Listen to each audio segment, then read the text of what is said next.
High শিক্ষার্থী বন্ধুরা, কেমন আছো তোমরা সবাই? আজকে আমরা হাজির হয়েছি ক্লাস অষ্টম শ্রেণীর ষষ্ঠ অধ্যায় নিয়ে, যার নাম হচ্ছে সরল সহসমীকরণ। তো সরল সমীকরণে আমরা যেটা করবো সেটা হচ্ছে দুটা চলক নেব। চলক মানে কি? যার মান পরিবর্তনশীল।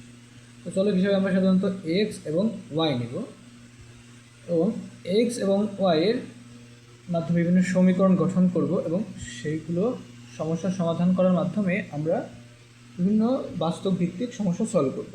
যেমন ধরুন x plus y is equal to 2 বা x minus y is equal to হচ্ছে 1। তো এটা যদি সমীকরণ হয় তাহলে কিন্তু এই সমীকরণটাকে আমরা দুইভাবে সলভ করতে পারবো। আমাদের বইয়ের একটা হচ্ছে আমরা যদি যোগ করি তাহলে দেখা যাবে কি 2x এটা কেটে যাবে, তাহলে হচ্ছে 1 হচ্ছে 3, তাহলে x এর মান আসবে কি 3/2,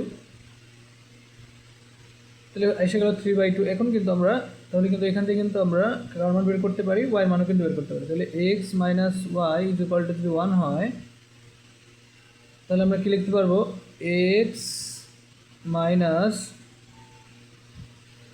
1 ইজ ইকুয়াল টু y। এক্সের মান আমরা কত পেয়েছিলাম, 3/2 minus 1 is equal to 3 y, তাহলে কত আসবে 3 মাইনাস 2 ইজ ইকুয়াল টু কত, তাহলে এটা। আবার তাছাড়া আমরা অন্য একটা পদ্ধতির মাধ্যমে কিন্তু এটা করতে পারতাম, সেটা হচ্ছে প্রথমে আমরা এই করতাম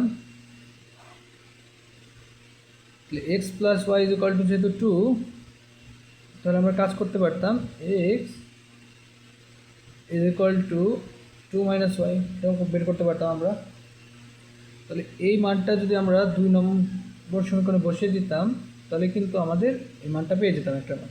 আমরা কী পেতাম, 2 minus y is equal to 1, এটা 2 minus 2y is equal to 1।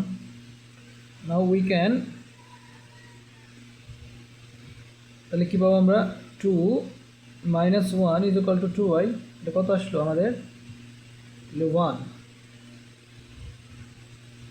এটা কত 1 ইজ ইকুয়াল টু 2y, অতএব y ইজ ইকুয়াল টু কত হাফ, তাহলে মান কিন্তু আসলো।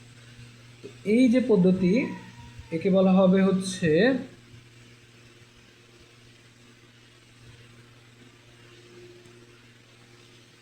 এই যে দেখো এই পদ্ধতি, দেখো এখানে কি করা হয়েছে, এখানে একটা মান একটা দিলে এর নাম হচ্ছে প্রতিস্থাপন